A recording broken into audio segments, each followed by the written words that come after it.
recording. Oh, there's a notice. Thank you.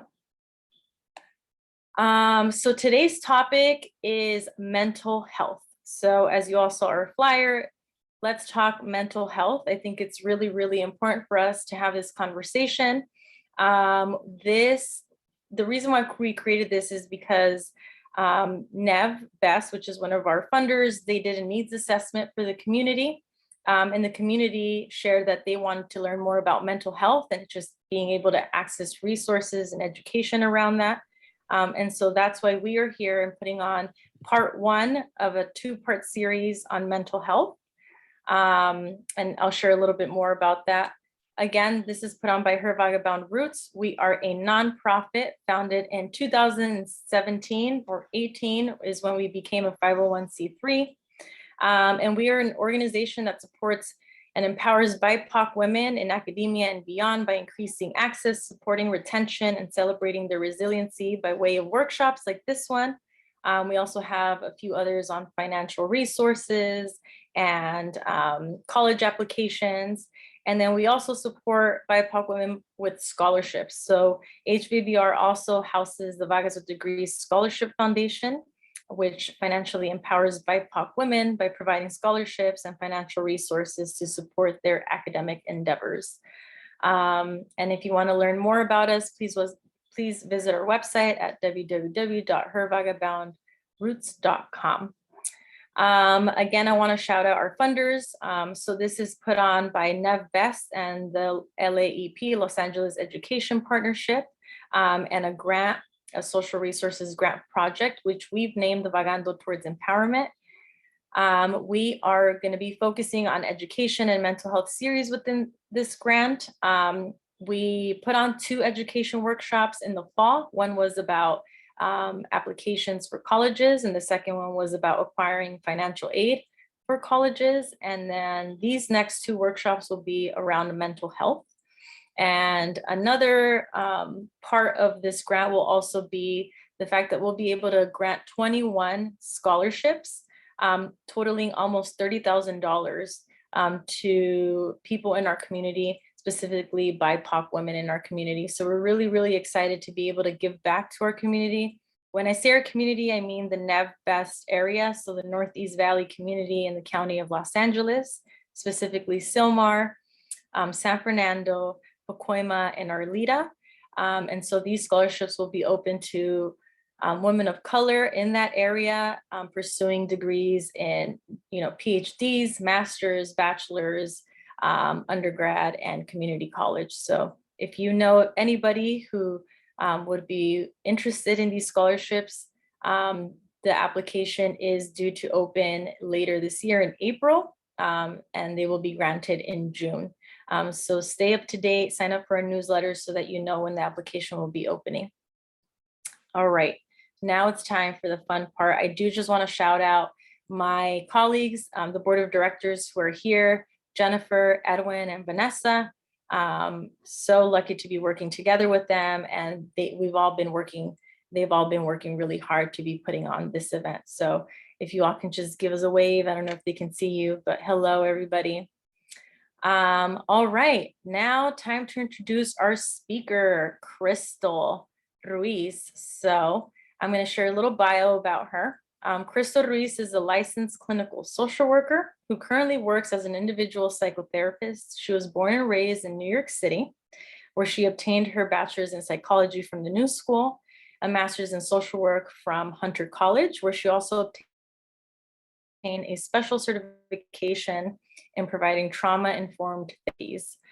She also obtained a postmaster's degree from NYU Silver School of Social Work in advanced diagnosis and assessment. She has a wealth of experience, over 5 years of working with children and adolescents who have experienced varying mental health struggles, from depression, anxiety, to academic difficulties, and behavior management to survivors of trauma. Crystal likes to approach mental health and mental health treatment from a creative space to help guide people through their healing journey, and employs mindfulness-based practices to encourage all people to be more connected with their bodies and take care of their overall health and wellness. Crystal is a former colleague of mine, so I'm really, really excited to have her here. We called her the trauma expert over at our clinic. So I'm honored to have her here, super excited, so grateful. And so I want to invite Crystal to the space and let her take it away. Welcome, Crystal. Thanks, Wendelin. Hi, everyone. I'm so happy to be here. I want to thank HVBR and the whole team, Wendelin and her whole team, for asking me to do this and to bringing me into this space with you all. We're going to talk all things mental health today. And we're going to talk particularly focus on debunking some of these myths that we have around mental health or mental illness and therapy as a whole. And I hope that you guys find all of this information helpful, and definitely feel free to ask questions along the way. We'll definitely pause and have the Q&A at the end. And I hope that you guys can participate. I do like interactive audiences. So I will ask for some participation in the chat. Again, everything is confidential in terms of what you share. And so, be mindful if you're sharing something that you don't want the whole group to see, feel free to, direct message anyone, myself or anyone on the HVBR team. Let's dive in. So we have 4 objectives tonight. We're going to define what mental health is, what mental illness is, and what the differences are. And we're going to talk a little bit about who mental health affects. We're going to do some of the debunking of a lot of the stigma. What are the myths around mental health and mental illness? And what are the myths around therapy? And then we're going to talk about what the actual facts are, and try to break up some of the stigma. We're then going to talk about feelings. We all have them. We all need them. And so we'll talk about how to identify feelings, why they're purposeful and useful for us. And then we're going to end today's part in some tangible takeaways, some activities and things that you can do at home by yourself to help manage and cope with stressful situations, and also ways in which you can lean on the support systems that you already have.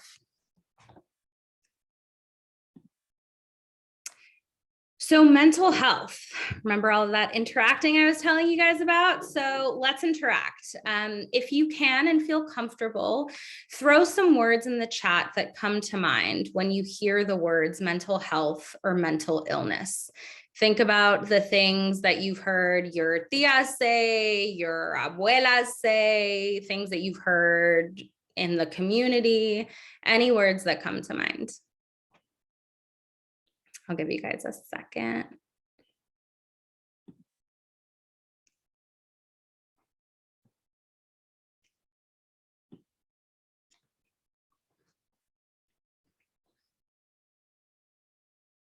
Anything at all. No judgment here at all.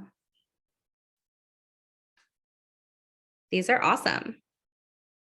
So we've got locos, sadness, depressed, anxiety, self-awareness. Ooh, that's a good one.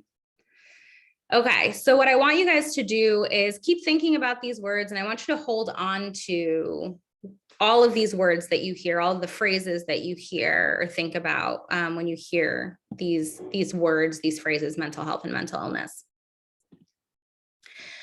So some facts, some definitions. So according to the World Health Organization, mental health is a state of well-being in which an individual realizes his or her own abilities, can cope with the normal stresses of life, can work productively and fruitfully, and is able to make a contribution to his or her own community. What does that mean? So that essentially means that anyone in a healthy mental state, right, or a state of well-being, has control over their thoughts, their feelings, their behaviors or actions, that they're able to express all of these things, their thoughts and their feelings, and that they're able to interact in a healthy way with their peers and their individual relationships and your romantic relationships and within your communities, right? So now let's think about mental illness. So when we think about mental illness, and I will be using mental illness and mental health kind of interchangeably throughout the presentation, because I think that's part of how we debunk some of this stigma, right? But mental illness is a condition that affects a person's thinking, feeling, behavior, or mood, and deeply impacts the day-to-day living, right? And may also affect a person's ability to relate to others. So this can be brought on by a stressful job, a dangerous living or work environment, or experiencing a traumatic event, right? So all of those 5 categories that we just saw in relation to mental health are the same 5 categories that are impacted, right, when we're feeling stressed or feeling anything really intensely. So let's look at some statistics. So 1 in 5 adults in the United States experience mental health or a mental health condition or illness each year, right? So this doesn't necessarily mean we don't know the severity of the mental health condition or the mental illness, right? But at least 1 in 5 adults will experience some sort of mental health or mental illness condition throughout a year. What about young people? So 1 in 6 youth or young people ages 6 to 17 will also experience a mental health condition or illness throughout the year. Right. So again, thinking about situations such as, having a really stressful job, or thinking about academics, having a really tough time in school, thinking about, having a breakup, a really bad breakup, or they're experiencing the death or loss of a loved one, COVID, right, has definitely impacted us all in different ways, right? And so we can all experience mental health illnesses or a mental health condition, right, in a lot of different ways and because of a lot of different factors in our lives. So how do we tell the difference between a mental illness and good, quote unquote, mental health, right? So I want you to look at these 2 pictures. Is the person kind of hugging her knees? Is this person sad, or are they depressed? And what about the bottom picture? Is this person just stressed out, or are they anxious? Now I put these 2 pictures here to really give you the example that it's really hard to tell just based on looking at someone, whether they're struggling with what we'll call typical stress, or if they're struggling with something that's deeper, right? Something that is more intense, right? If they're struggling with a mental health illness or condition, it can be really hard to know the difference just by looking at someone. In the part 2, we'll talk a little bit more about the differences between things like being sad and depressed or being stressed and anxious, what the differences are and how to tell them apart. But generally, right, if we go back to that definition of mental health as a state of well-being, it doesn't mean that none of us, if we're in a good mental health state, that we're not feeling stressed, or that we're not feeling sad, or that we're not even at times feeling unhappy, right? We all as humans experience a lot of these things, sometimes daily, weekly, definitely throughout our lifespans, right? So when does it become more serious? So now let's talk about the stigma, right? So what are the myths around mental health and illness and therapy, and what are some of the facts?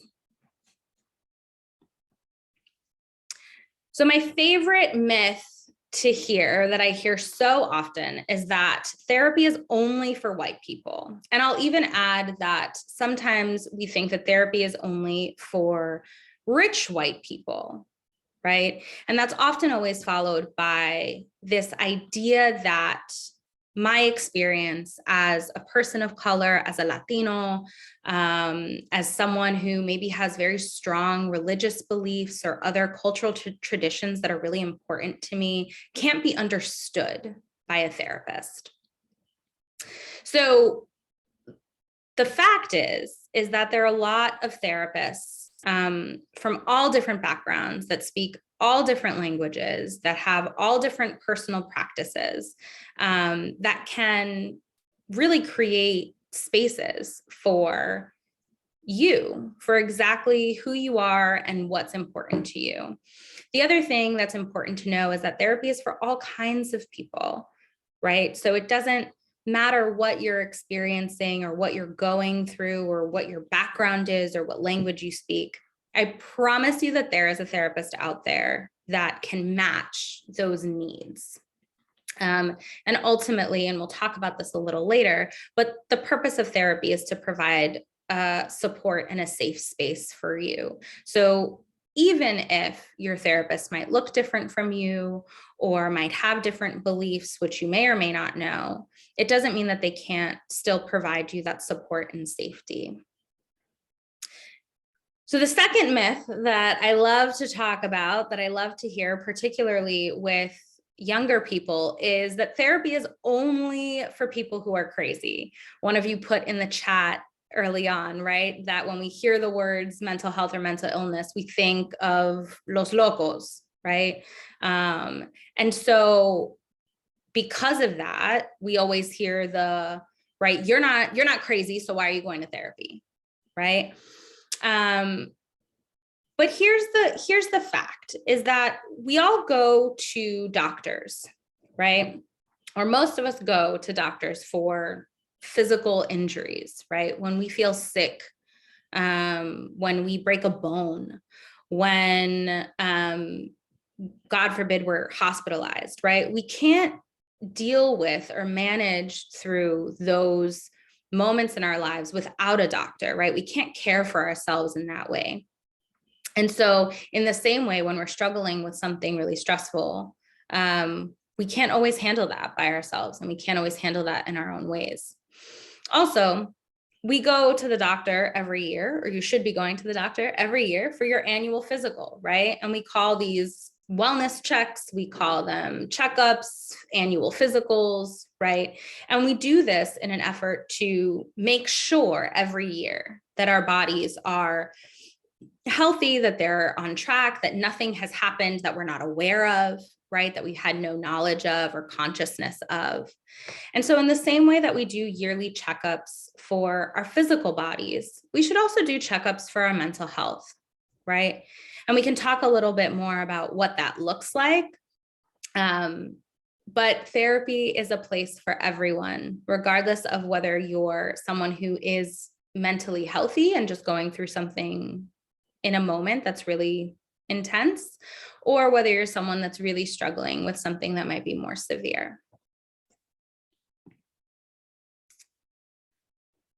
For any of my parents that might be on this call, or for any of the people on this call who have parents who have said things like, it's all my fault that you're this way, right? Or made the accusation that, are you blaming me for your sadness, right?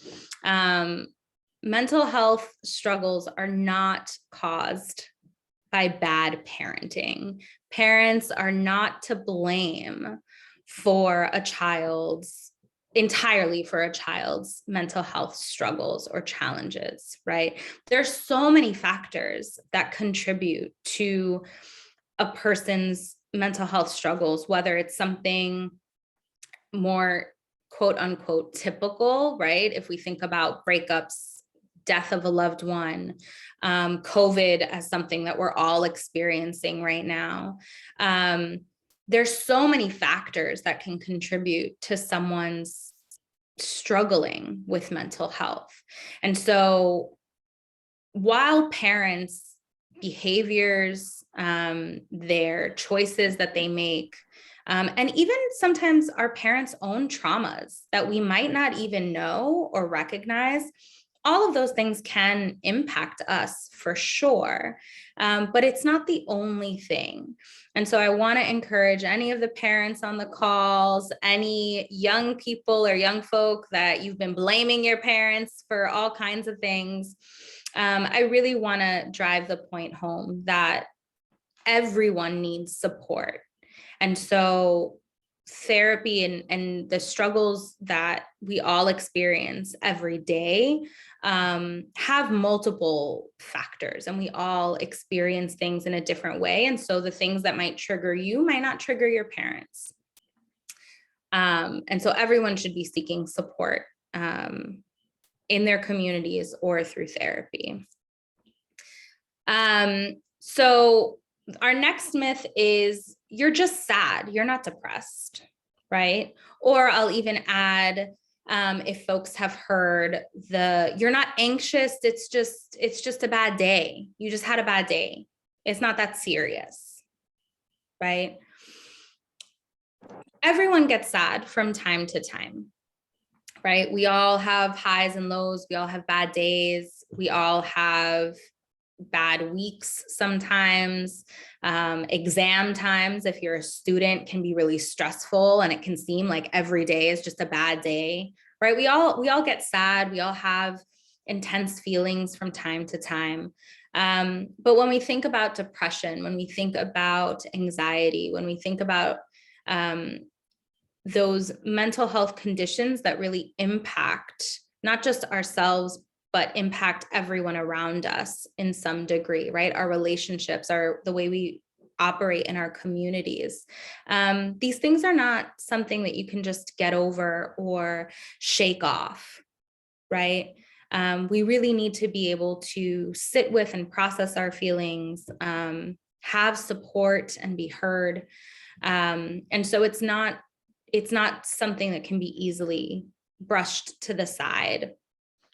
And we'll talk a little bit more later about how to navigate those feelings and express them safely.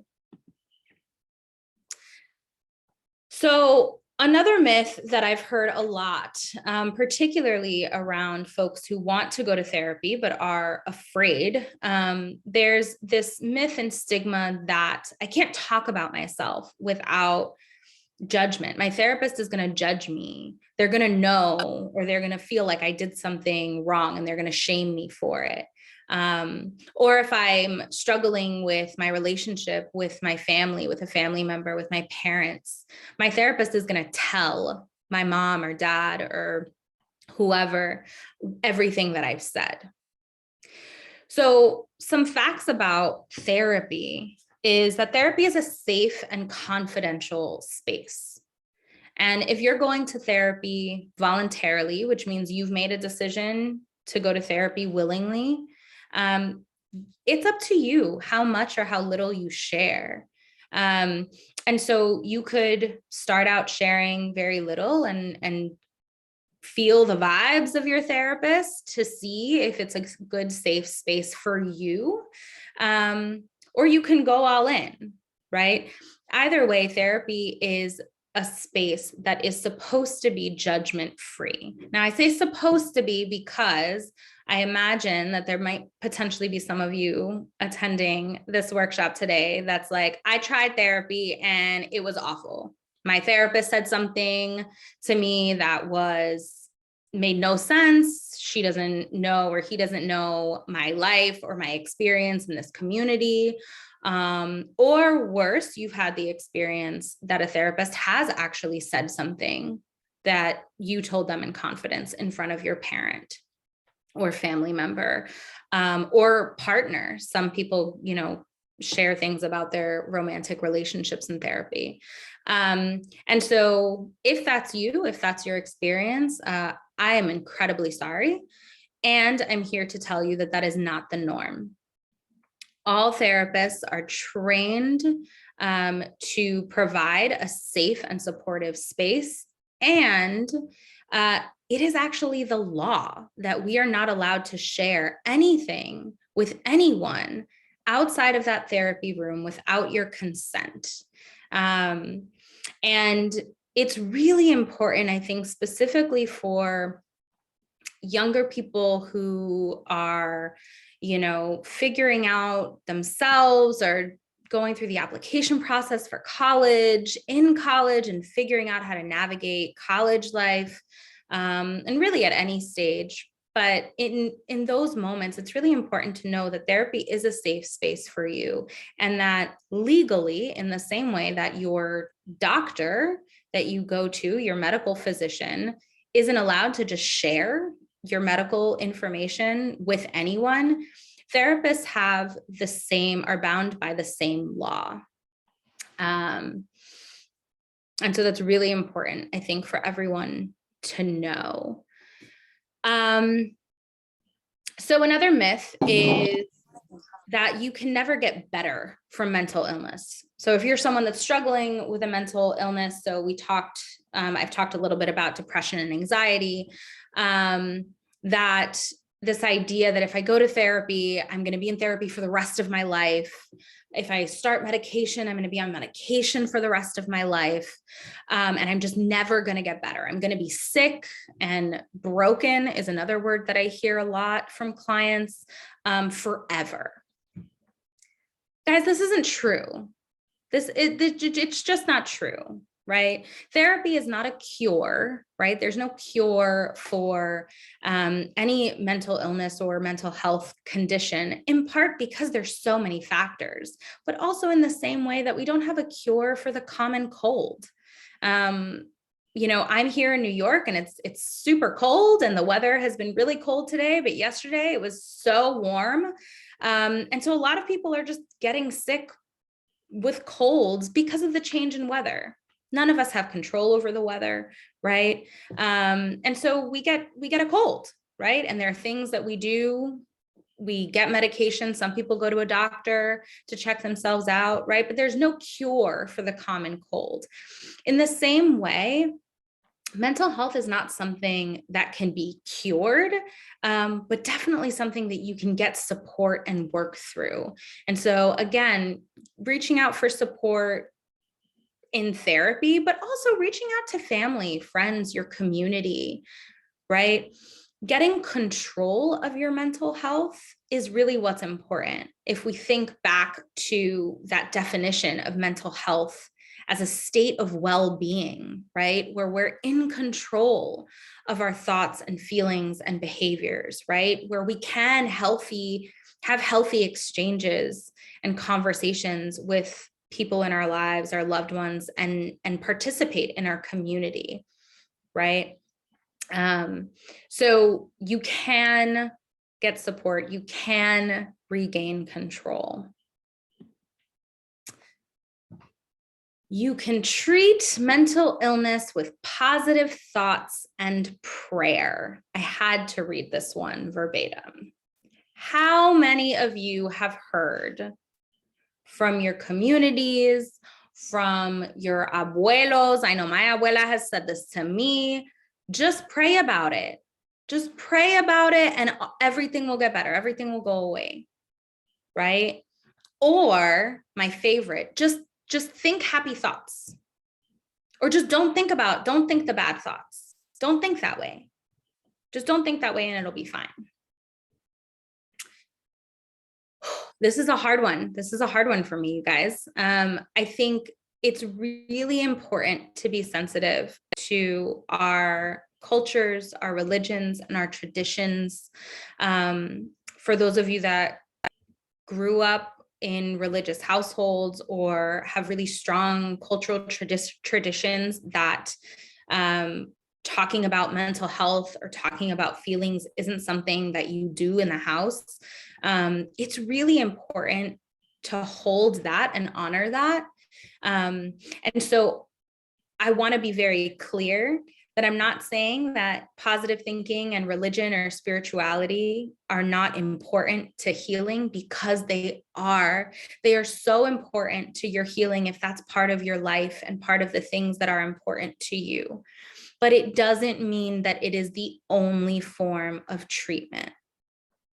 I argue, and science backs me up on this, that the most progress and healing that folks who engage in therapy find is where there's both, where you're able to have the support of a therapist or even the support of a friend or community, right? Where you're heard and validated, and also having that religious or spiritual component, right? We are whole people. We are not parts, right? We are whole people, and our mental health and well-being means that we have to be whole and healthy in all parts of our lives, right? In all parts of our being. And so, yes to the positive thinking, yes to the prayer, yes to the religious practices, yes to the spiritual practices. And if you're struggling with a mental illness, if you're struggling with depression, if you're struggling with anxiety, if you're struggling with something more severe, therapy can also help, right? Talking to someone can also help.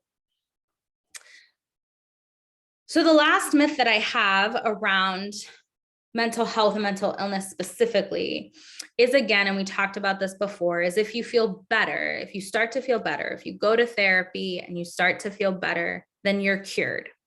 Well, if you're paying attention, we know from earlier on, right, that there's no cure to mental health.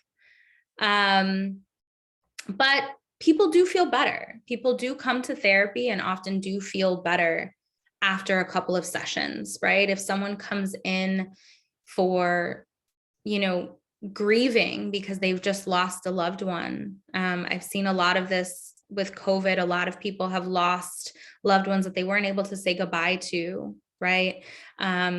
Or I've worked with young people who have had a really bad breakup, right?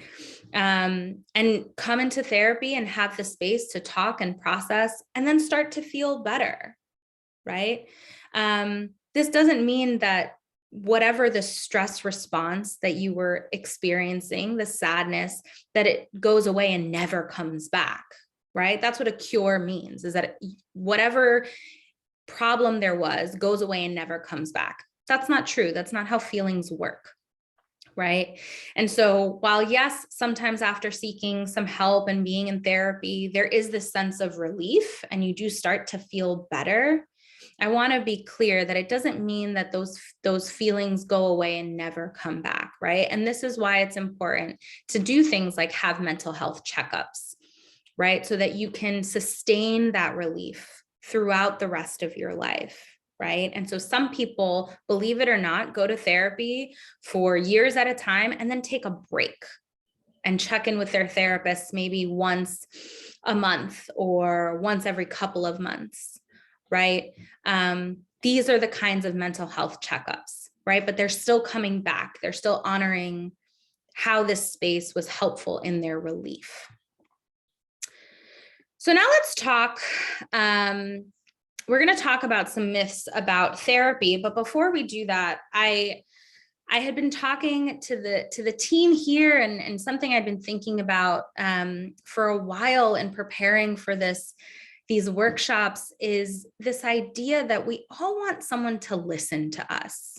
As humans, it's the one thing that we all want. We all want to be heard. We all want to have someone to listen to us when we're struggling, when we're really kind of down on ourselves, or when we're really struggling with something. But we don't always want to be the person that listens. And sometimes we can't always be the person that listens. Therapists are trained professionals in the same way that doctors are trained professionals, right? They are trained to listen. We are trained to listen and to hold space for you to come in and share, right? It is our job to listen and to support. But it's really hard for us to do that with a friend, right? I'll tell you guys that even as a therapist in my personal life, it's really hard sometimes if I'm struggling with a personal challenge to listen to my friend who might be struggling with a personal challenge, right? Because I'm so stressed out and I'm so activated. And so this is another reason why it's important to use therapy as a resource. So let's go through some things that therapy is not. Therapy is not a place where someone tells you what to do. It is not a place where therapists tell you who to be or how to act. Therapy is not a place where things change overnight. So if you come in again with this myth that we're magical and we can cure you, we can't. We're just there to provide support and to really listen to you. Therapy is not a place where everything gets blamed on someone else. Again, we're not in here talking about, you know, this is all your mom's fault. This is all your abuelita's fault. This is all your tia's fault. It really is a place to, yes, talk about some of the things that ways in which your feelings might have been hurt. And yes, maybe some of that might be assigned to certain people, but your therapist is not or should not be sitting there just blaming everyone in your life for the reasons why you might be struggling. And lastly, therapy is not a place where you only talk about bad things or heavy things. Therapy can be a place where you talk about struggles, yes, but they could be good things, right? Maybe you're preparing for a presentation and you're really nervous, and that maybe you're someone who struggles with anxiety. And so that nervousness feels really big. That's not a bad thing, right? It's not a traumatic event, but it is something that's worth talking about and learning how to manage, right? So that you can do your best job on the presentation. So with that, here's some facts about therapy. And I've already kind of talked a lot about these things up until this point, but some really important things that I want you guys to hold on to is that therapy is a place where you set goals that you work toward, right? So you come in and you're in charge, not us. You tell us what you want to work on. Are you struggling with school? Are you struggling with confidence? Are you struggling to make friends? Are you struggling to get a job? Are you struggling with confidence in your interviewing process? Are you struggling with family stuff, right? Whatever the struggle is, you set the tone in the space, right? Therapy is also can be a place to explore some of the things that might have happened in your past and the way it might be affecting you now. Again, thinking about mental health, right? The state of well-being and how we connect to others. Maybe something that happened in your past is affecting your relationships now, your relationships with your friends or your relationships in your community, right? Therapy is a place to speak openly and honestly, again, without judgment. And as I said, it's a place where you don't have to only talk about bad things. Therapy can be a place where you laugh and joke and have fun. I know that I use humor and can be sassy and sarcastic with some of my clients. So it really can be a place where you can be your whole self, not just coming in only talking about bad things. So before we get into talking about feelings, I know that was a lot of information. So I want to take a second and pause and see if there's any questions about any of the myths or anything around stigma. And I also want to remind all of you that if you haven't signed up, please do so. As Gwendolyn said, it's really, really important. So I'm just going to pause for a second and see if there's any questions that anyone has up until this point. Krista, I'm going to go ahead and feed you one question that we received, and that says, are mental illnesses determined or diagnosed by how persistent or how long the symptoms have been? If it's short-term, does it still qualify as a mental illness? That's a good one. Great question. The short answer is yes. And the longer answer is come to part two when I talk about anxiety and depression specifically, and how we diagnose those things. But yes, in terms of how treatment goes and the length of treatment, mental illness does need to be persistent for a certain amount of time, depending on what it is. But I also want to be clear that reaching out for therapy services or for support services you don't have to have a diagnosable mental health issue or challenge or illness to seek out therapy. But great question, and definitely come back for part 2, because I will definitely talk some more about that.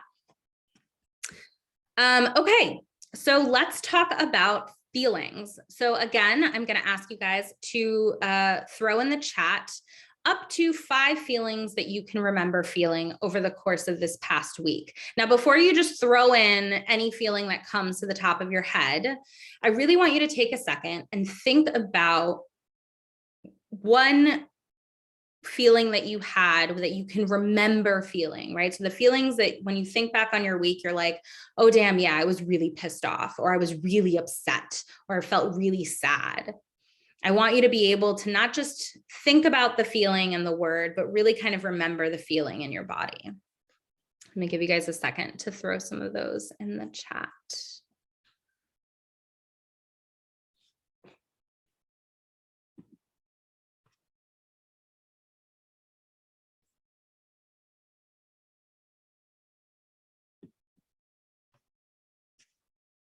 Disappointed is a good one.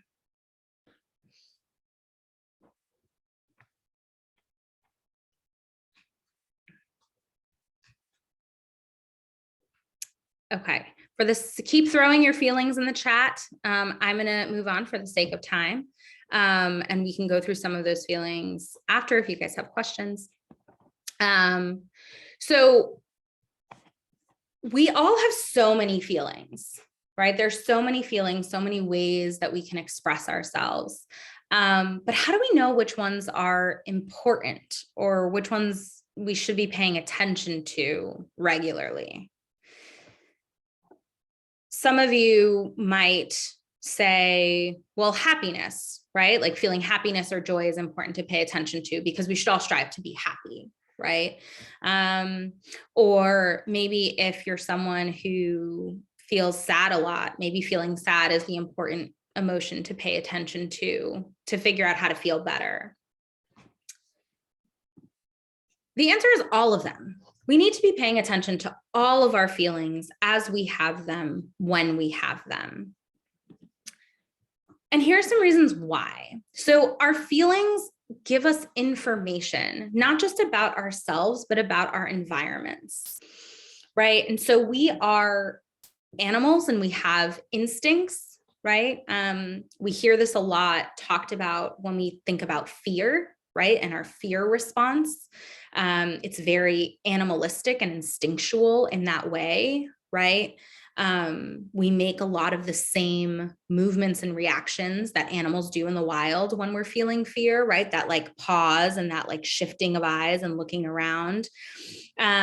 So all of our emotions, all of our feelings in the same way as fear is important to our survival. It's important for us to be able to recognize and identify and name out loud and talk and express to someone else what we're feeling for our survival, because it builds safety and connection with the other people in our lives, right?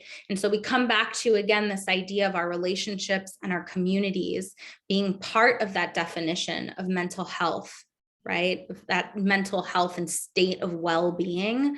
We need to be able to connect with the people in our lives, the people in our communities, right?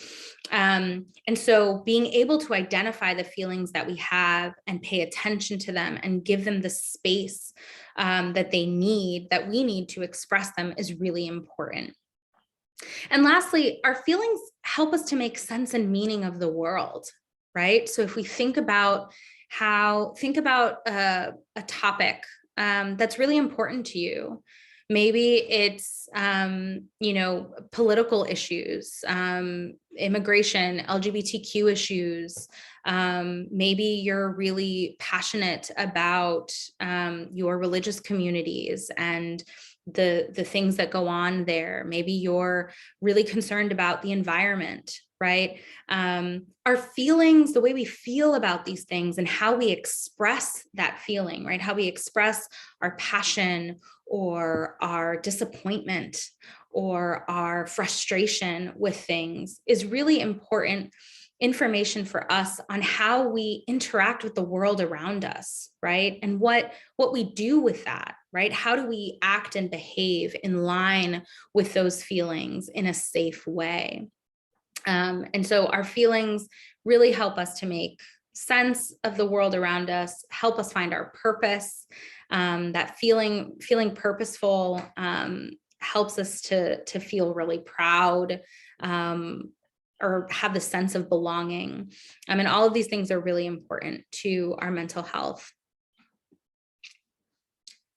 So I want to do something, if we have time. I haven't gotten a time warning yet. So I want us to do something. Now, I can't see any of you, so whether you do this or not is really up to you. But I want to kind of practice teaching you guys how to recognize feelings.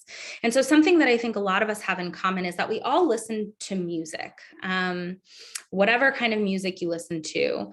And we often talk about feeling music in our bodies, right? And we talk about music that makes us want to dance and makes us want to move around, right? Well, that's on purpose, right? Music evokes feelings. They evoke these feelings that we have, and they connect our feelings and our thoughts to our bodies. So what I would like you to do, these are 30-second videos. I want each of you, if you feel comfortable, I would encourage you to close your eyes as you listen to both of these recordings. And I'm going to play them back to back. And then I want you to take a minute and notice what you feel in your body. Does your heart race? Do you find your mind wandering or thinking about something specific? Was a specific memory jogged while you were listening? Did your body start to move along with the music? So I want you to pay attention to those things as we listen. So again, we're going to listen to them both back to back. I'm going to slightly pause in between. And again, if you feel comfortable, close your eyes and really try and focus on the music.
Okay, so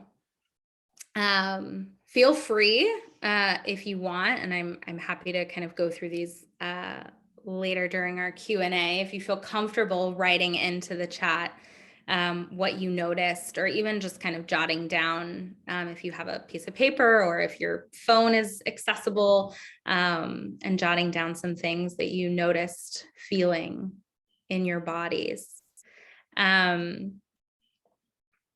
This is how our feelings, our emotions, our mental health connects in a very real way to our physical bodies. And this is something we can see with imaging. So,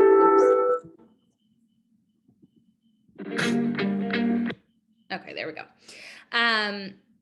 So science is super cool in that with technology, we can actually see what parts of our bodies become activated when we feel different things, when we have different emotions. And so if you look at this image, my favorite is always to go to anger, because I think anger is one of those emotions that everyone across cultures understands at any age. If you ask a 2-year-old, what does angry look like? They will make a mad face, or they'll squeeze their fists, right? We all instinctually almost know what anger looks like and how to express it. And so this image is really important, because if you look at the neutral kind of body, there isn't really any activation, right? Imagine this is how you feel, or how you would look if you were asleep, right?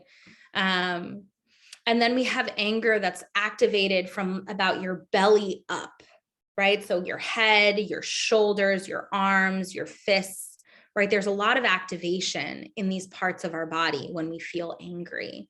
And then if you look at something like depression, all of a sudden the colors are different, right? It's this like blue, dark blue, light blue in our limbs, in our arms, and in our legs. And so if you've ever experienced any sort of sadness, or if you're someone who suffers from depression or struggles with depression, a lot of people will talk about feeling cold, right?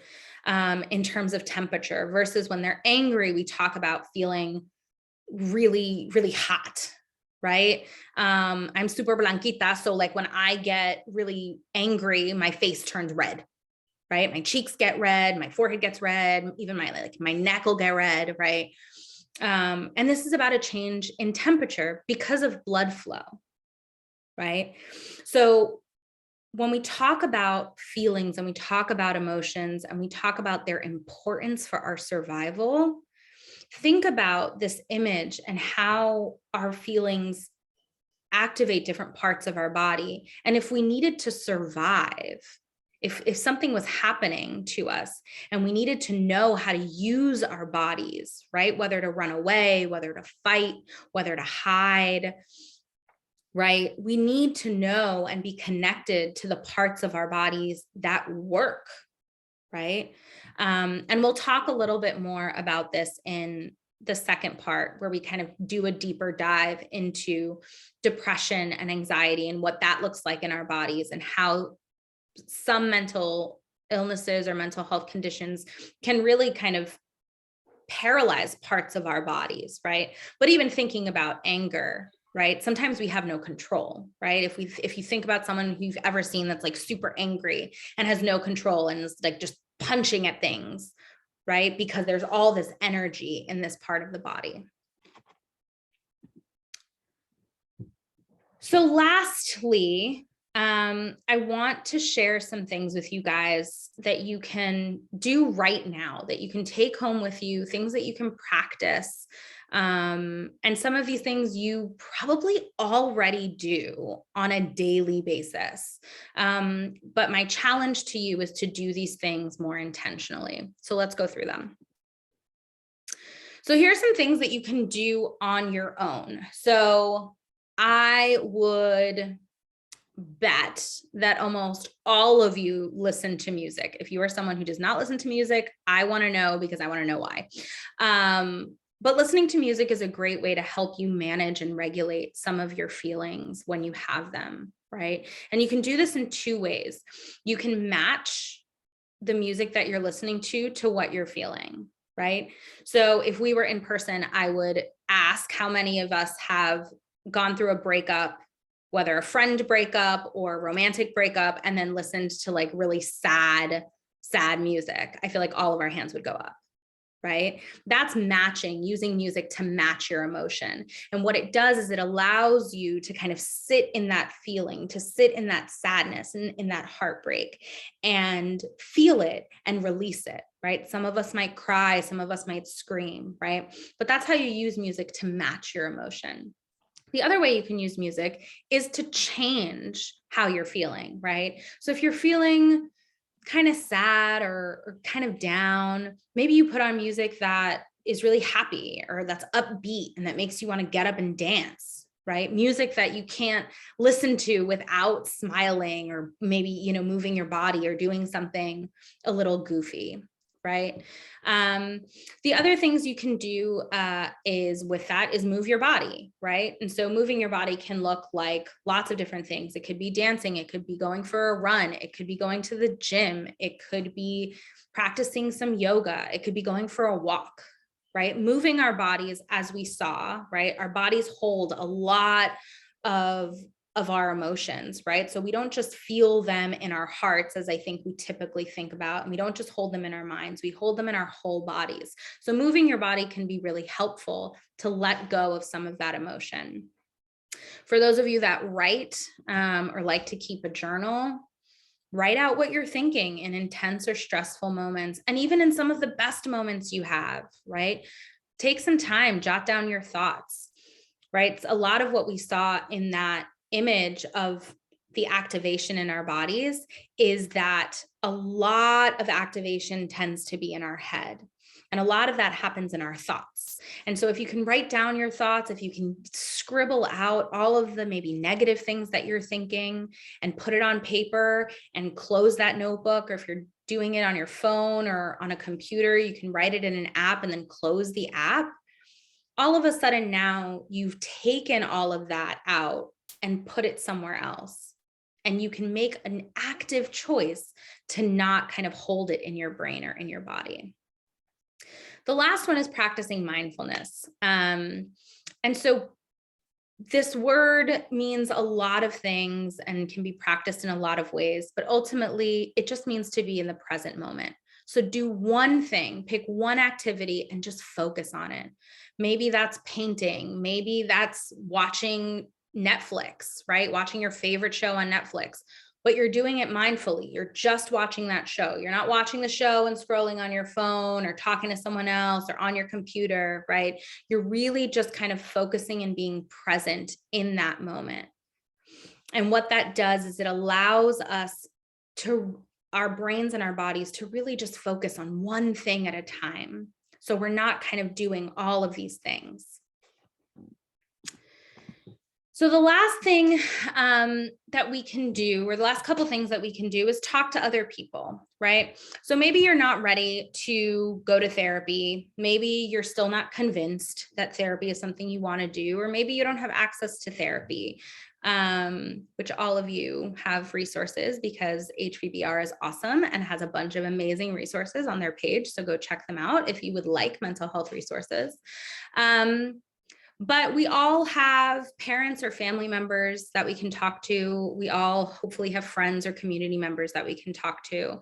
And so how do we communicate some of these really intense feelings or moments when we're really stressed? So parents, you can set the example, set some time aside every week, once a month, maybe, to just check in with your kids or with your family.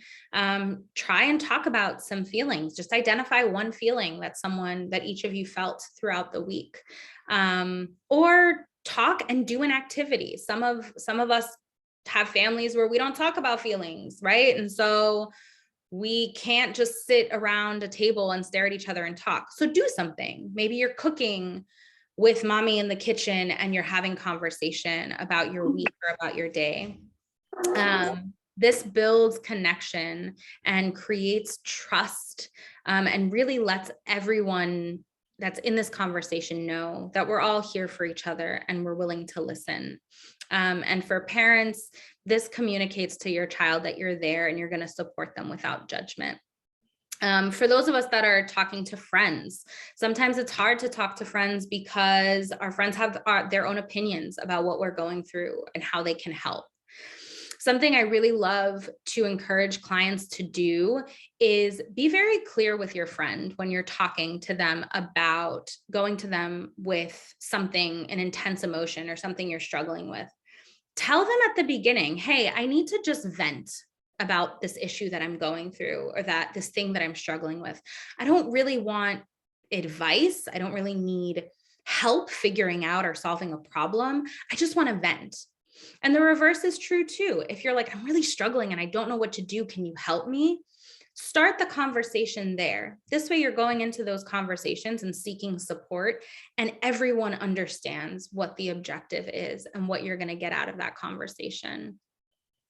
Most important thing that I want to leave you guys with is the I statements. And some of you may have heard this, but if not, I statements are starting any sentence when you're feeling anything really intensely or having any sort of emotional reaction, by saying, I feel, and then naming the emotion that you feel.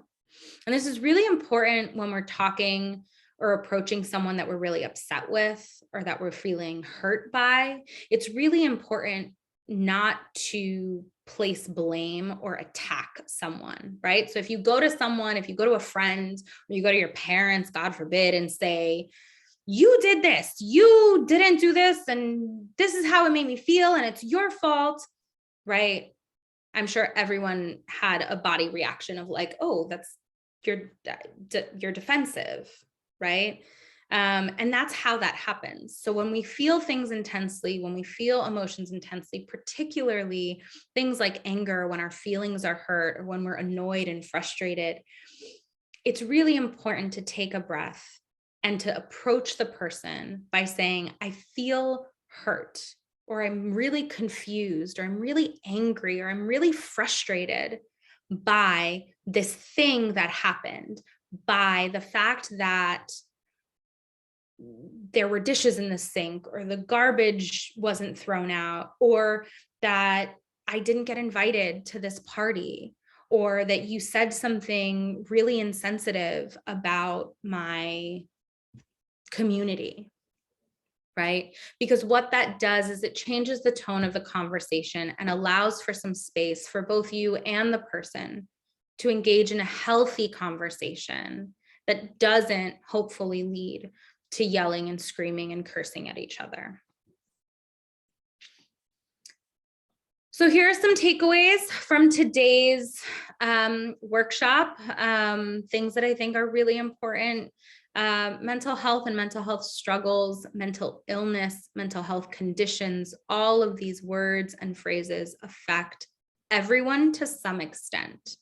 Just because you're not diagnosed with clinical depression or with anxiety does not mean that you don't feel sad, and does not mean that you don't feel anxious. We all are affected by mental health struggles. So I want you to remember that you're not alone. Remember that mental health checkups are important. Check in on your mental health, no matter if it's a big struggle or a little struggle. If you're feeling something in your body, check in with your body. Practice some of those exercises. Name what's going on. Talk to your friends, talk to your family. And if you need and feel comfortable and ready, find a therapist that feels right for you. Practice naming your feelings and sharing your feelings with the people around you. It will help you, and it'll help them identify and name the things that they're feeling. And it'll bring you guys closer. It'll build a healthy connection. And then lastly, be able to identify what you need and when you need it, and learn how to ask for it, right? And so this is that example with the friends of, do you need someone to just listen while you vent, or do you need someone to help you solve a problem? Well, thanks for listening, guys, and thank you for interacting.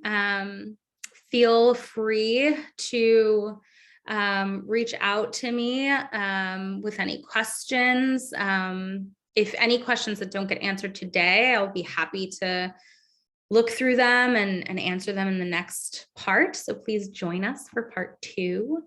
And now I'll take some questions if there are any.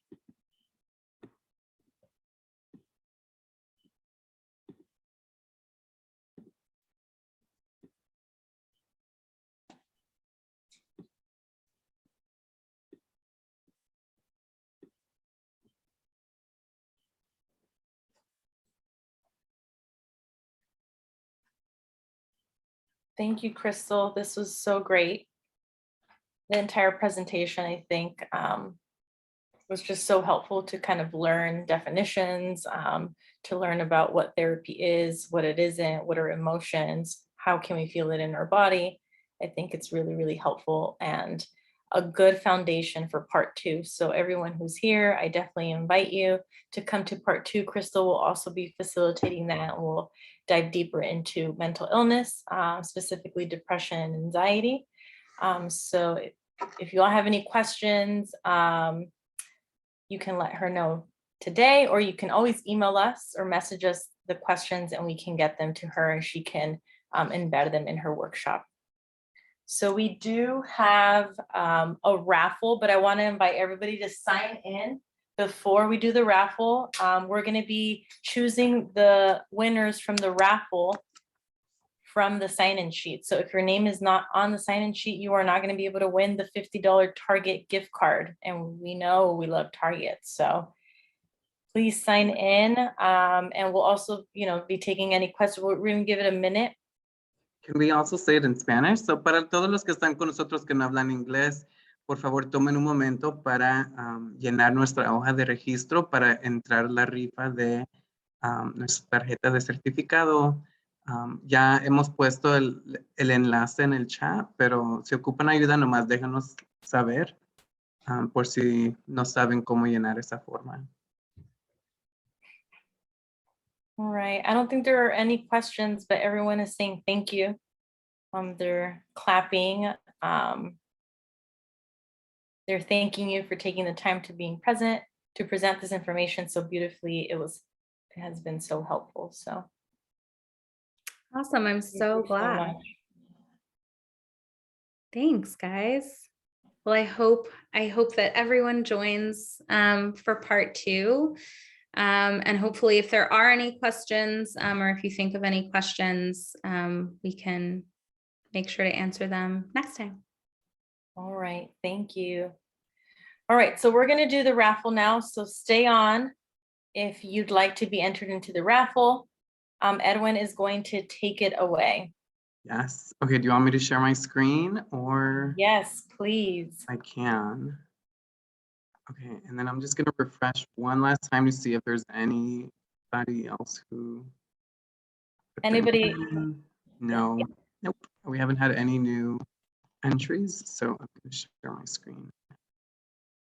Okay.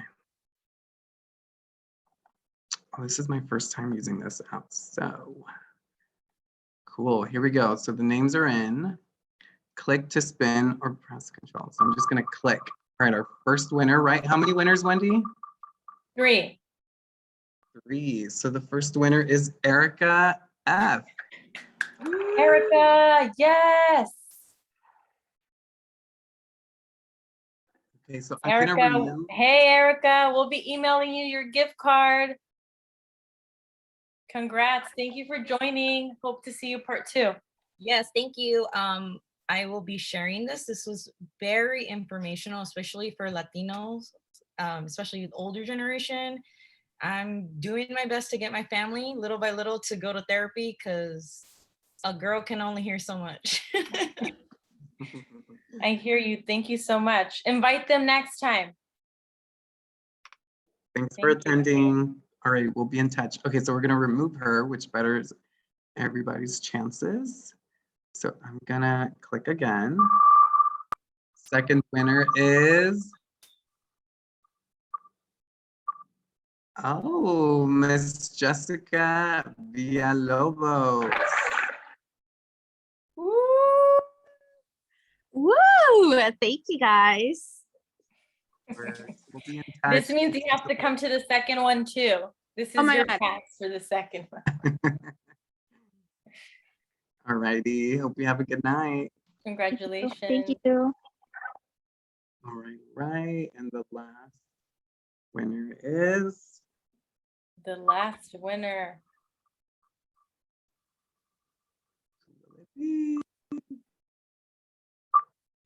oh, Katia Serrano. Woo! Congratulations, Katia. Thank you.